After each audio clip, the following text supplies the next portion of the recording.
오늘 말씀은 예수님께서 바리새인들과 서기관들의 외식을 책망하는 말씀입니다. 서기관은 크게 두 가지 일을 하는데, 이 구약의 서기관들은 첫째는 하나님의 말씀, 이때는 구약 성경이죠. 특별히 토라, 모세 오경을 말합니다. 이 토라를 연구하고 동시에 그 토라를 필사하는 사람들이 바로 서기관들이에요. 그러니까 성경학자라고 할 수 있거든요. 과거에는 인쇄술이 없잖아요. 성경을 좀 이렇게 보급하고 읽기 위해서는 누군가가 쓰지 않으면 이 성경을 이제 보급이 안 되는 거죠. 그러니까 이 서기관들의 중요한 것은 첫째는 연구하는 것이고, 둘째는 성경을 필사하는 거예요. 그래서 성경을 한자 한자 필사를 하는데, 이 탈무드에 보면 이 서기관들이 성경을 필사할 때 여호와라고 하는 단어가 나오면 필사를 멈추고 이 거룩한 단어를 그냥 쓸 수 없다. 목욕을 하러 들어가는 거예요. 그래서 목욕을 하고 나와서 펜도 새로운 펜으로 바꿔요. 그래서 여호와라는 이름을 이제 쓴다고 하는데, 심지어 여호와라는 이름을 쓰는 펜을 따로 준비해서 그것만 이렇게 썼다고 합니다.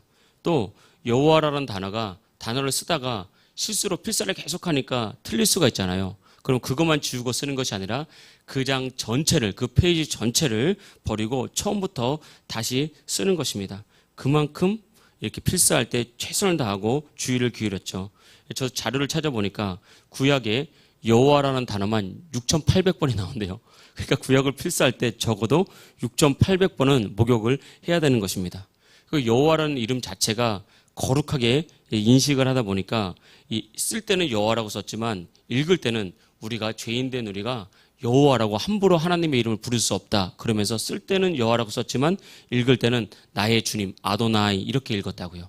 그만큼 이 서기관들은 이 말씀에 철저하고 또 전문성을 가지고 있어서 이스라엘 사람들에게, 율법 중심의 이스라엘 사람들에게 존경을 받는 지도자 중에 한 그룹이었습니다. 그리고 바리새인들은, 바리새인 자체가 뜻이 뭐냐면 구별된 자들이라는 뜻이에요. 이 바리새인들은 세속적인 어떤 환경을 철저히 거부하면서 모세의 율법과 조상들의 전통을 엄격히 지키는 그런 지도층이었고 지도자들이었습니다. 그러니까 유대 전통에 따르면 이 구약 성경에는 하라는 것이 248가지, 하지 말라는 것이 365가지, 이것만 해도 거의 7, 800개 되지 않습니까? 이걸 계속해서 확장해 나가는 거예요. 그러면서 오늘 보면 장로들의 전통이라는 게 나오는데, 이걸 확장시켜서 전통을 계속해서 만들어내서 당시에 장로들이 말씀을 근거로 한 전통만 수천 가지가 넘었다고 합니다. 그러니까 종교적으로 굉장히 철저하잖아요. 그래서 많은 사람들이 저렇게 율법을 지키고 저렇게 하나님의 말씀을 지키는 자들이다. 그러면서 존경을 받을 뿐만 아니라 이스라엘을 이끌어가는 지도자 그룹 중에 한 그룹이었습니다. 그런데 사람들이 이 율법을 다 지킬 수 없잖아요. 하라는 것만 248가지, 하지 말라는 거 368가지. 근데 거기다 전통을 붙여가지고 수천 가지를 만들어냈으니 하고 안 하고는 고사하고 기억도 못할 것 같아요. 이 수천 가지 어떻게 기억합니까? 그런데 이런 것들을 지키려고 했지만 사실은 한마디로 불가능한 거죠. 그래서 서기관들이나 바리새인들이나 하나님을 향한 대단한 열심을 가진 지도자였지만 그들도 역시 한계를 가진 사람이었고 인간이었거든요. 요즘 말로 하면 이 도덕주의자들과 비슷한 거예요. 인간의 고결함은 윤리와 도덕에서 나오고 또 선을 지키는 데서 나온다. 이 도덕주의, 칸트 이런 사람들 다 도덕을 말하지 않습니까? 그런데 그렇게 말하면서 도덕주의자들이 윤리, 도덕을 잘 지키지 못하는 사람들, 실수하는 사람들을 용납하지 않고 비난하거든요. 그래가지고 어떻게 인생을 사냐? 네가 그래도 인간이냐? 그렇게 말을 하거든요. 근데 성경을 보면 인간의 고결함과 또 인간의 숭고함은 도덕이나 윤리에서 나오는 것이 아닙니다. 그 도덕에서 윤리에서 어떻게 인간이 숭고해지겠습니까? 우린 다 한계를 가진 인간이잖아요. 성경은 맞습니다. 성경이 말한 바가 맞다고요. 도덕론자들이 모인 곳에서는 혹시 실수 안 할까봐, 혹시 말꼬리 하나 내가 잡혀서 비난받을까봐 겉다르고 속다른 행동을 할 수밖에 없습니다. 조금만 실수를 해도 저건 윤리적으로 잘못됐어, 도덕적으로 잘못됐어, 아버지가 저래, 엄마가 저래, 목회자가 저래, 그러면서 다 도덕적인 어떤 근거를 가지고 공격을 하면 어떻게 숨이라도 쉴 수 있겠습니까? 말이라도 제대로 못하잖아요. 사실은 도덕론자들이 모인 곳은 냉랭하고 불행해지고 그래서는 사회가 행복해질 수 없어요. 이게 인간의 철학의 한계고 도덕과 윤리의 한계라는 것입니다. 성경의 관점은 다릅니다. 오히려 인간을 고발하고 있어요. 도덕이 아니다. 로마서 3장 23절에 보니까 모든 사람이 죄를 범하였음에 하나님의 영광에 이르지 못하다니. 너희 모두 죄인이야. 인간을 그냥 깨부수죠. 너희들 도덕 못 지켜. 너희들이 뭐 인간의 숭고함과 고결함이 윤리에서 나온다고? 그거 아니야 라고 하면서 너희들의 인간의 고결함은 무엇인가 도덕과 윤리를 지키고 선을 행했다는 것에서 나오는 것이 아니라 너희들은 하나님의 형상으로 창조된 존재야. 네가 부족해도 때로는 실수하고 윤리를 지키지 못해도 너 안에는 하나님의 형상이 있기 때문에 너는 존귀하고 그 자체로 고결한 존재야. 여기서 인간의 고결함과 가치가 나오는 거예요. 그러니까 우리가 용서를 하게 되는 거죠. 도덕론자들은 용서라기보다는 비난을 하죠. 비판을 한단 말이에요. 하나님의 형상을 가진 사람들은 용서를 하고 사랑을 하고 존중을 하는 거예요. 그래서 예수님이 믿는 것이 살만한 나라가 되는 것입니다. 그래서 이 땅을 살아가면서 도덕 우선주의라고 그래서 도덕을 지켜야 된다, 평등이 중요하다 이런 곳에 가보면요 더 썩어 있습니다. 사람은 다 죄인이기 때문에 말은 그렇게 해도 그저 자기를 숨길 뿐이지 더 많은 어떤 가치를 부정하고 잘못된 것들이 많이 나오는 거거든요. 그래서 성경의 핵심은 공로가 아니라 행함이 아니라 십자가를 붙드는 거다. 인간은 어차피 공로나 행함으로는 하나님의 영광을 이룰 수 없어. 십자가를 붙들고 연약함을 고백하고 주님 의지하면 그 십자가가 너를 붙들고 하나님께로 이끌어가는 거고 그 십자가의 사랑이 너를 도덕적으로 만드는 거야. 그러면서 우리를 이끌어가는 것입니다. 서기관과 바리새인들 이 사람들도 어쩔 수 없는 인간이기 때문에 죄인이잖아요. 죄인이면 기본적으로 우리가 죄인임을 고백하고 자신의 부족함을 인정하면서 하나님의 사랑과 자비를 의지하면 되는데 마치 나는 잘하고 있다. 아무런 문제가 없다. 나는 율법을 연구하는 사람이야. 너희들보다 더 율법을 더 잘 지켜. 그러면서 죄 없는 거룩한 사람처럼 속이면서 외식하면서 살아간 거죠. 그것을 예수님께서 보시고 비판을 하는 거예요. 이걸 외식이라고 외식. 겉과 속이 다른 것. 오늘 말씀 보면 예수님과 제자들이 한 지역으로 갔는데 제자들이 손을 씻지 않고 음식을 먹는 것을 봤습니다. 유대인의 율법에는 정결 예식이라는 게 있거든요. 그래서 어딘 곳에 음식을 먹든지 남의 집에 들어가든지 하면 항상 손과 발을 씻고 그 집에 들어가든지 음식을 먹는 정결 예식이 있었고 또 장로들의 전통이 있었습니다. 그걸 보고 이 서기관과 바리새인들이 비판을 하는 거예요. 예수님의 제자들은 왜 장로의 전통을 지키지 않습니까? 그러니까 한마디로 그냥 말하면 얼마나 배고프면 그렇겠습니까? 그러니까 예수님 쫓아다니면서 배도 고프고 하다 보니까 손도 제대로 못 씻고 먹으면 아유 배고프니까 먹겠지 하면 되는데 그걸 또 꼬투리 잡아가지고 예수님을 공격하고 당신은 더 나가서 메시아가 아니고 율법도 지키지 않는 사람이 무슨 메시아라고 하냐 이러면서 예수님을 공격했다는 거예요. 오늘 말씀 가지고 제가 메시지를 전할 텐데 첫 번째 드리고자 하는 메시지는 오늘 말씀 제목과 같이 척하지 말고 솔직하게 예수님께 나오라는 것입니다. 사람은 마음에 있는 것으로 삽니다. 마음에 없는 것으로 절대 살 수가 없고 마음에 없는 것을 나타낼 수가 없어요.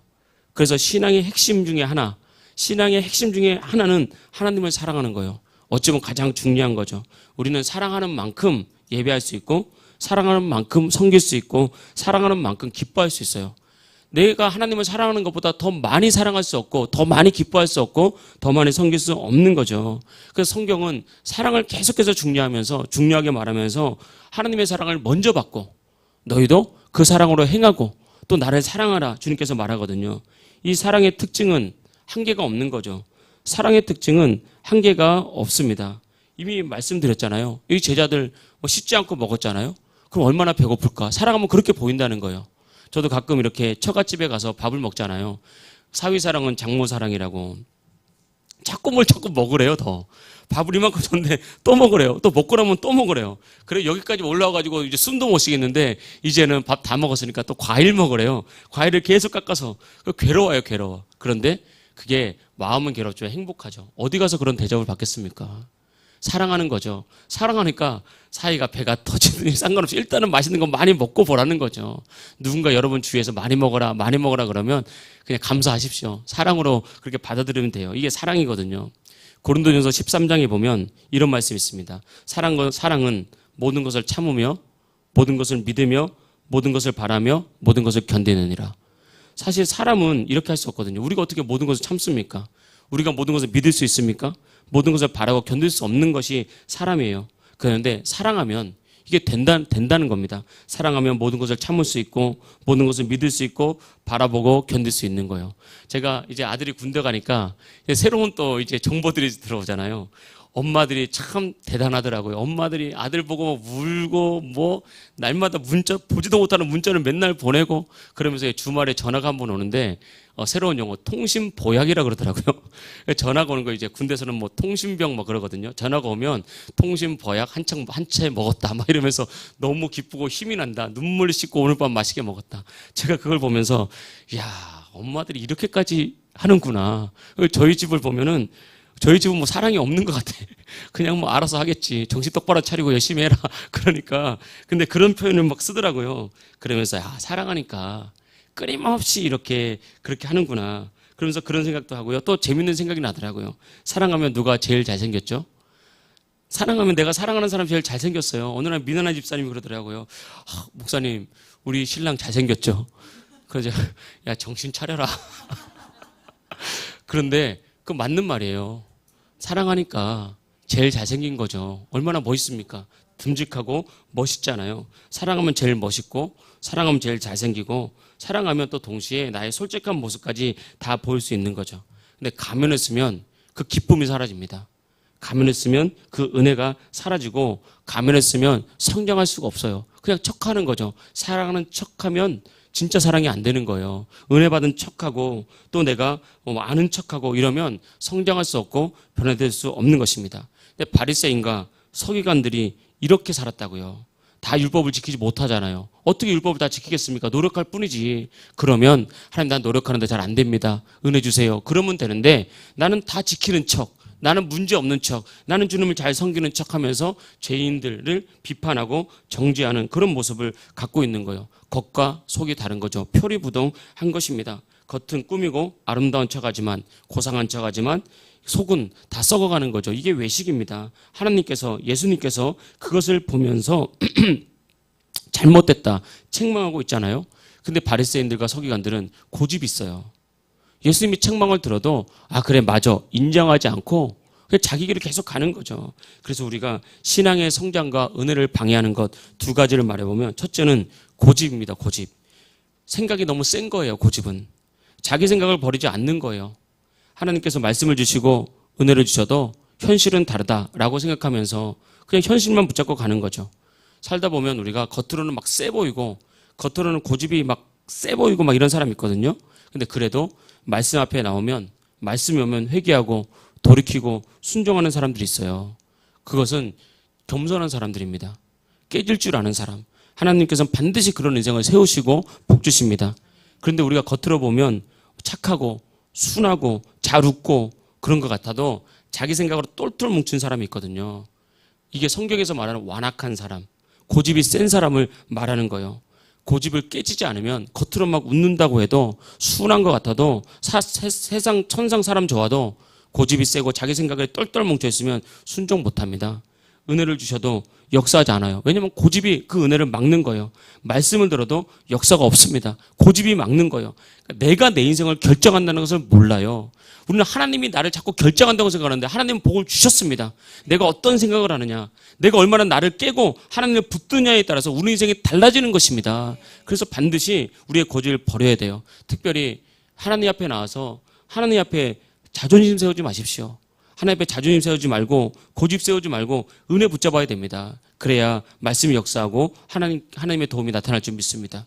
두 번째 성장과 은혜를 방해하는 것은 말하자면 척하는 거예요. 그러니까 가면을 자꾸 쓰는 거예요. 속이는 거죠. 그냥 다 그럴싸한 이유를 자꾸 대는 거예요. 진짜가 아닌데 내가 상황이 어려워서 순종을 못했어요. 그럴싸한 변명과 핑계를 계속 대거든요. 그런 사람들 보면 안타깝죠. 충분히 복 받을 수 있는데 충분히 더 잘 될 수 있는데 하나님의 은혜를 더 받을 수 있는데 왜 저렇게 살까? 끊임없는 자기 변명과 자기 합리화로 뭉친 사람이 있거든요. 그래서 겉으로는 아무 문제가 없는 척 나는 열심히 하려고 하는데 상황이 안 돼서 그런 척 변명만 늘어났거든요. 안타까운 거예요. 하나님 보고 예수님 그런 사람들 보면 안타까운 거죠. 내가 너를 살리려고 왔는데 내가 너를 세우려고 왔는데 왜 자꾸 가면을 쓰고 그러냐. 그냥 부족하면 부족한다고 말하고 변명 늘어놓지 말고 도와달라고 기도해라. 도와달라고 기도해라. 그럼 하나님께서 안 도와주시겠습니까? 도와주십니다. 안 되면 안 된다. 부족하면 부족하다. 연약하면 연약하다. 가진 거 없으면 가진 거 없다. 그렇게 솔직하게 나와서 주님께 탄식하면서 기도하고 털어놓으면 주님께서 반드시 도와주십니다. 그게 살 길이에요. 그런데 가면을 쓰는 사람들은 자존심이 세거든요. 나의 연약한 모습 보이기 싫은 거예요. 그러면서 누가 나에게 이래라 저래라는 거 듣기 싫은 거예요. 그래서 하나님께 나올 때는 괜찮은 척하지 말고 아는 척하지 말고 있는 모습 그대로 솔직하게 나오는 것이 중요한 것입니다. 성경을 보면 바리새인들과 창기와 세리의 기도의 차이가 있거든요. 바리새인들은 이렇게 자기 중심적으로 자기 생각으로 외식으로 똘똘 뭉쳐 있으니까 기도를 해도 사람들이 많이 다니는 시장 모퉁이에 어귀에 사람들이 제일 많이 다니는 곳에 서서 높이 서가지고 두 손도 높이 들고 기도하는 거예요. 하나님, 나는 11조도 드리고 하루에 3번 하나님께 기도도 하고 자기가 뭐라도 된 것처럼 막 기도하는 척, 헌신하는 척, 교험하면서 기도하거든요. 물론 했으니까 기도했겠죠. 근데 예수님은 그들의 중심을 책망하는 거예요. 이 회칠한 무덤 같은 사람들아, 이 독사의 자식들아, 회개해라. 무덤 속에 시체는 썩고 있는데 무덤을 겉만 번지르르하게 칠해놓고 나는 문제없다고 두 손 높이 들고 사람 앞에 인정받고 칭찬받고 사람 앞에 높아지려는 너희들을 진짜 니네들 독사 같은 자식이다라고 말하면서 책망하고 그들을 비판하지 않습니까? 그들을 나무라고 있는 거예요. 속은 썩었는데 자존심만 세우는 거잖아요. 그에 반해서 세리와 창기들은 어떻게 기도했습니까? 얼굴을 들지 못하고 직업 자체가 세리고 직업 자체가 창기니까 얼굴을 들지 못하고 하나님, 나는 죄인입니다. 있는 그대로 나가잖아요. 자기 변명 안 하잖아요. 내가 왜 죄인이 된지 압니까? 세상이 어려워서 나를 돕는 사람이 없어서 내가 불순종하고 죄인 됐습니다. 내가 왜 창기 인생을 사는지 아십니까? 우리 부모님이 나를 버렸어요. 부모님 탓이에요. 이렇게 가지 않잖아요. 있는 모습 그대로 하나님, 내가 잘못했습니다. 나는 죄인입니다. 나를 불쌍히 여겨주십시오. 이 기도의 핵심이 뭡니까? 나를 내려놓고 솔직하게 자신의 가장 비참함을 가지고 주님 앞에 나와서 주님의 은혜를 구하잖아요. 주님께서 누구를 칭찬합니까? 세리와 창기를 칭찬하는 거예요. 그래, 이게 진짜 기도다. 너희들도 이렇게 기도해라. 중심으로, 마음으로 솔직하게 나와서 기도해야 된다. 우리가 이런 기도할 수 있어야 되고 이런 신앙생활 할 수 있어야 되는 것입니다. 그러면 반드시 살아납니다. 그러면 형통한 인생 되고 그 인생을 붙잡고 하나님께서 이끌어 가시는 것입니다. 그래서 항상 주님 없이 나는 아무것도 아님을 기억하고 겸손히 주님께 나오십시오. 우리가 살면서 많은 문제와 어려움 만나잖아요. 어려움을 만나면 우리가 해야 될 것은 그냥 하나예요. 내 살 길을 내가 찾으려고 덤벼들지 말고 그냥 하나님께 나와서 겸손의 은혜를 구하십시오. 그러면 주님께 살 길을 알려주십니다. 어디로 가야 되는지, 뭘 해야 되는지, 어떻게 살아야 되는지 주님께서 알려주시는 거예요. 이게 우리가 할 수 있는 전부예요. 근데 내가 뭘 해보겠다고 덤비고 내가 뭘 해보겠다고 내 의의를 세우고 그러면 되는 것 같아도 결국은 무너집니다. 하나님 찾을 때까지 그냥 그걸 놔두고 있어요. 놓고 있단 말이에요. 하나님 도와주지 않는 거예요. 우리를 위해서 다시 우리를 살리려고 하나님 찾으려고. 그런데 겸손히 엎드려서 주님, 나를 불쌍히 여겨주십시오. 주님 은혜 없이는 안 됩니다. 고백하면 반드시 주님께서 우리들의 인생을 세울 줄 믿습니다. 두 번째 메시지, 마지막 메시지인데 이 깨져야 산다는 것입니다. 우리 7절 말씀 보겠습니다. 7장 7절입니다. 사람의 계명으로 교훈을 삼아 가르치니 나를 헛되이 경배한다. 너희들이 나를 헛되이 경배한다. 그것은 사람의 교훈으로 나를 섬기려고 하냐? 8절입니다. 너희가 하나님의 계명은 버리고 사람의 전통만 지키는구나. 여러분 이렇게 말하고 있잖아요. 그러니까 자기 전통만 지키는 거예요. 5절 말씀 또 볼까요? 5절. 이에 바리새인과 서기관들이 예수께 묻되 어찌하여 당신의 제자들은 장로들의 전통을 준행하지 아니하고 부정한 손으로 떡을 먹나이까? 그러니까 제자들이 어떤 상황인지, 예수님이 얼마나 어려운 상황인지 그런 거 생각도 하지 않고 왜 장로들의 전통을 어겼냐 이렇게 말하고 있잖아요. 13절 말씀 보겠습니다. 예수님께서 이렇게 말하는 거예요. 너희가 전한 전통으로 하나님의 말씀을 폐하며 또 이 같은 일을 많이 행하느니라 라고 말하면서 이 사람들을 책망하거든요.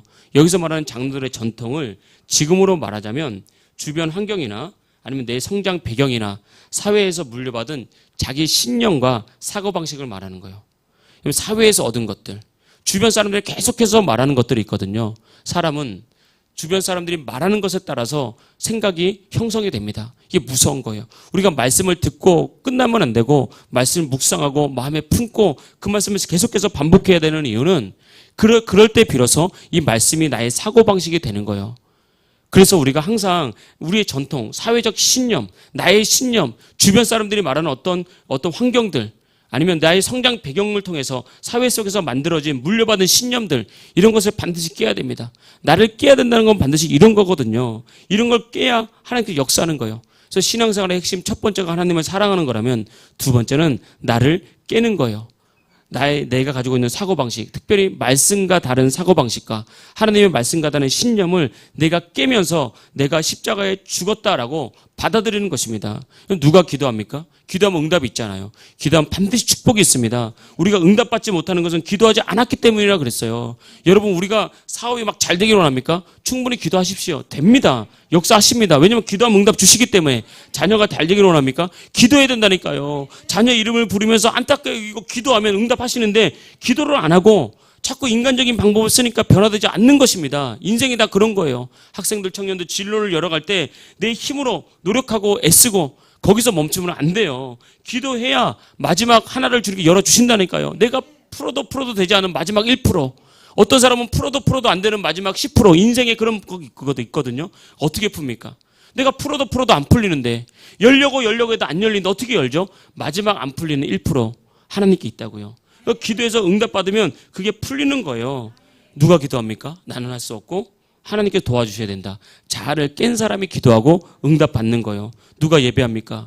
하나님, 내가 정말 주님 없이 안 됩니다. 자기를 부인한 사람이 진정한 예배를 드릴 수 있는 겁니다. 누가 순종할 수 있죠? 자기 생각 붙든 사람은 순종 못해요. 자기 신념, 확고한 신념, 그 사람이 어떠한 것이든지 상관이 없어요.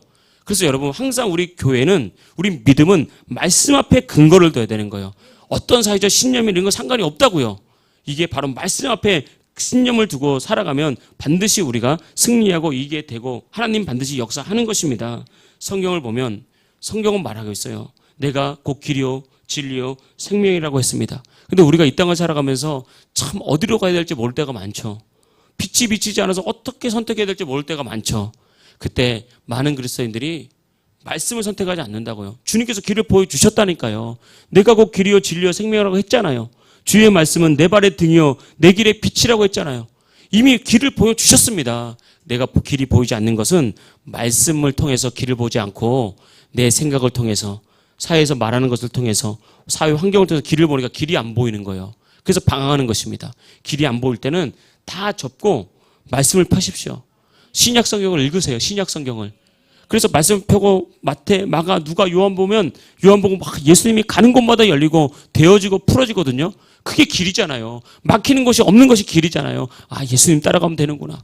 그런데 사람은 내가 깨지지 않으니까 계속해서 말씀은 그렇게 말해도 고집이 완강해가지고요. 내 생각이 똘똘 뭉쳐있어가지고 말씀은 계속해서 말하는데 나를 따라와라 순종해야 된다. 그런데 그 길 안 가고 내 길 가잖아요.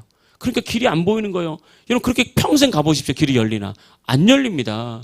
그게 평생 노력해도 안 되는 거예요. 남는 건 상처와 아픔과 고통뿐입니다. 불행뿐이라는 거예요. 그런데 우리가 말씀 딱 붙잡고 길 보여주신 말씀 따라가면 그 인생 반드시 열리게 되어 있습니다. 사람의 생각이 길이 아니고 세상의 방향이 길이 아닙니다. 여러분 이 땅을 살아갈 때 세상은 우리에게 말합니다. 주변 사람들이 이렇게 말해요. 이렇게 하면 성공한다. 저렇게 하면 잘 된다. 여러분 거기에 귀를 기울이지 마십시오. 그래서 사람들은 세상을 계속 쫓아가요. 사람의 말을 쫓아가요. 그게 마귀가 우리를 속이는 거라니까요. 그 길 쫓아가면 길을 잃고 방황하게 됩니다. 그런데 세상이 그렇게 말할 때 세상의 말을 거부하십시오. 그렇게 말하는 사람들, 나에게 자꾸 그렇게 말하는 사람들, 그런 사람들과 거리를 두십시오. 그리고 나 스스로도 자꾸 인터넷을 켜고 무슨 정보를 알아보려고 너무 많이 노력하지 마십시오. 정보가 필요 없지는 않지만 중요한 정보는 필요하지만 사실은 말씀으로 그 정보도 해석돼야 되고 말씀이 우리 삶의 길이 돼야 되는 것입니다. 내 생각, 내 계획대로 살면 열심히 살면 살수록 인생도 꺼여요.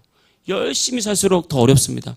열심히 몸을 지키려고 하면 할수록 몸은 더 어려워져요. 요즘에 그런 게 많잖아요. 뭐 10대, 20대 대장암 환자들이 많다면서요. 그 10대, 20대 대장암 환자들이 많은 이유가 음료수나 뭐 패스트푸드를 너무 많이 먹는 거, 야식 막 학원 다니고 밤에 막 먹고 이러니까 막 계속 살찌잖아요. 계속 살찌고 그러다 보면 뭐 아무런 문제가 없는 것 같았는데 보니까 뭐 대장에 뭐 문제가 있다. 그럼 사람들은 뭘 하면 되냐면 이렇게 되면 안 먹으면 되거든요. 근데 뭐 영양제를 먹으려고 그래요. 또 그러면 대장에 좋은 영양제, 뭐 간에 좋은 영양제 이런 거 먹다가 더 못 망치는 거예요. 이 시대는 안 먹는 게 적당하게 먹는 것. 이게 최고거든요. 그러니까 다시 말하면 이걸 왜 말하냐면 뭘 해라 안 하라가 아니라 여러분 우리가 자꾸 내가 뭔 자꾸 해야 된다. 내가 노력으로 뭘 이루겠다. 이렇게 되면 인생은 더 무너지는 것입니다. 자녀를 키울 때도 뭘 더해라 하기 전에 인생 자녀가 얼마나 괴로운지 아십니까? 아이들이 오죽하면은 막 괴로워가지고 막 지금 정신병 이런 그 정신 그런 치료받는 다니는 아이들이 많다 그러잖아요. 하나님을 만나게 하십시오. 하나님 사랑하게 하십시오. 그 안에 저절로 된다니까요.